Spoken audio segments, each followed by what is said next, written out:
ఒకటవ రాజులు 19:19-21లో ఏలియా ఎలీషాని పిలవడం గురించి మనం చదువుతాం. ఏలియా అతన్ని పిలిచినప్పుడు ఎలీషా తన ఎద్దులతో పొలం దున్నుటూ కష్టపడి పనిచేస్తున్నాడు.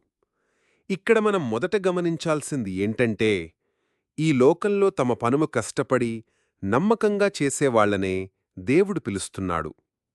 ఉదాహరణకి, మోషే తన మామ గొర్రెల మందను నమ్మకంగా చూసుకుంటున్నప్పుడు దేవుడు అతన్ని పిలిచాడు. దావీదు సింహాలు ఎలుగుబంట్లతో పోరాడి గొర్రెలను కాపాడాడు. పేతురు, యాకోబు, యోహాను చేపలు పట్టేవారు. మత్తయి పన్నులు వసూలు చేసేవాడు. పాత కొత్త నిబంధనల్లో దేవుడు ఏ సోమరిని పిలిచినట్టు మనం చూడలేం. ఎలీషా ఇంట్లో పడుకొని ఉన్నప్పుడు ఏలియా ఎలీషాని పిలిచినట్టు మనకెక్కడా కనిపించదు. ఒకవేళ అలా జరిగి ఉంటే మనం అతన్ని సోమరి అనుకునేవాళ్లం. అలాగే యేసు పేతురుని పిలవడానికి అతనింట్లో ఉన్నప్పుడు వెళ్లలేదు.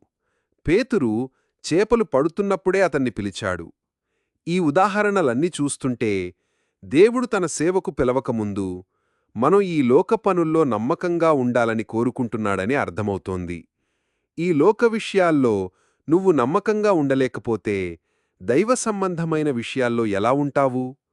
నువ్వింకా చిన్నవాడివై ఇంట్లో ఉంటే నమ్మకమైన కొడుకుగా లేదా కూతురుగా ఉండు. పిలుపుకు వెంటనే స్పందించడం. మనం గమనించాల్సిన రెండో విషయమేంటంటే, దేవుడు పిలవగానే వాళ్లు అన్ని వదిలేసి వెళ్ళిపోయారు. పేతురు, యోహాను, మత్తయి, ఎలీషా విషయంలో ఇదే జరిగింది. దేవుని పిలుపుకు వెంటనే మనస్ఫూర్తిగా స్పందించేవారినే దేవుడు పిలుస్తాడు. వారు తమ సొంత ఉద్దేశాలతో ఏమీ చేయకుండా ముందుగా దేవుని పిలుపు నిజమా కాదా అని తెలుసుకుని ఆ తరువాత వెంటనే లోబడతారు. వెంటనే విధేయత చూపడం, సంపూర్ణంగా అర్పించుకోవడం, కష్టపడి పనిచేయడం దేవుని సేవకుడికి అవసరం. అందుకే దేవుడు అలాంటి వారినే తన సేవకు పిలుస్తాడు. కాబట్టి నువ్వు ఈ లోకపనుల్లో నమ్మకంగా ఉన్నావో లేదో దేవుడు పరీక్షిస్తాడు. ఒక గదిని శుభ్రం చేయమని అడిగితే నువ్వు దాన్ని నిర్లక్ష్యంగా చేస్తే దేవుడు నిన్ను తన సేవకు పిలవడని నేననుకుంటున్నాను. ఎందుకంటే నువ్వు గదిని అలా శుభ్రం చేస్తే నీ హృదయాన్ని కూడా అలాగే శుభ్రం చేసుకుంటావు. అప్పుడు దేవుడు తన సంఘాన్ని పవిత్రం చేయటానికి నిన్ను ఎలా వాడుకోగలడు? దేవుడు చిన్న చిన్న విషయాల్లో కూడా నమ్మకాన్ని చూస్తాడు.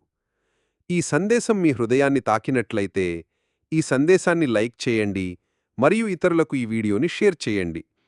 ఇలాంటి మరిన్ని వీడియోలు చూడ్డానికి ఛానల్ని తప్పనిసరిగా సబ్స్క్రైబ్ చేసి పక్కనే ఉన్న గంట మీద నొక్కండి.